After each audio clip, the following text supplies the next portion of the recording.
వేములవాడ శ్రీ పార్వతీ రాజరాజేశ్వర స్వామి ఆలయంలో గురువారం ACB DSP Ramanamurthy ఆధ్వర్యంలో సోదాలు నిర్వహించారు. ఆలయంలోని అన్నదాన సత్రం, ధర్మశాలలు, లడ్డూ తయారీ అమ్మకం, గోదాం, ఆడిట్ తదితర విభాగాల్లో సోదాలు నిర్వహించారు. ఆలయంలోని పలు రికార్డులను అధికారులు పరిశీలించారు.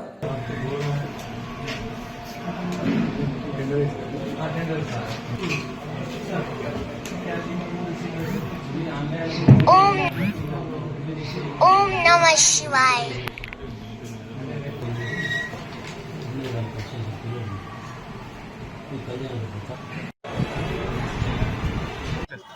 అనేక ఆరోపణల నేపథ్యంలో రాజన్న సిరిసిల్ల జిల్లా వేములవాడ శ్రీ రాజరాజేశ్వరి టెంపుల్ ఈరోజు ఏసీబీ శ్రీనగర్ ఆకస్మిక దాడి చేయడం జరిగింది. ఆకస్మిక తనిఖీ డిఎస్పీ ఆధ్వర్యంలో మా ఇన్స్పెక్టర్లు, మా సిబ్బంది మరియు తూనికల కొంతల శాఖ మరియు ఆడిటర్ మరియు ఫుడ్ సేఫ్టీ, శానిటేషన్ విభాగాల అధికారులతో కేంద్రం కూడా క్షుణ్ణంగా తనిఖీ కోసము ఈరోజు రావడం జరిగింది.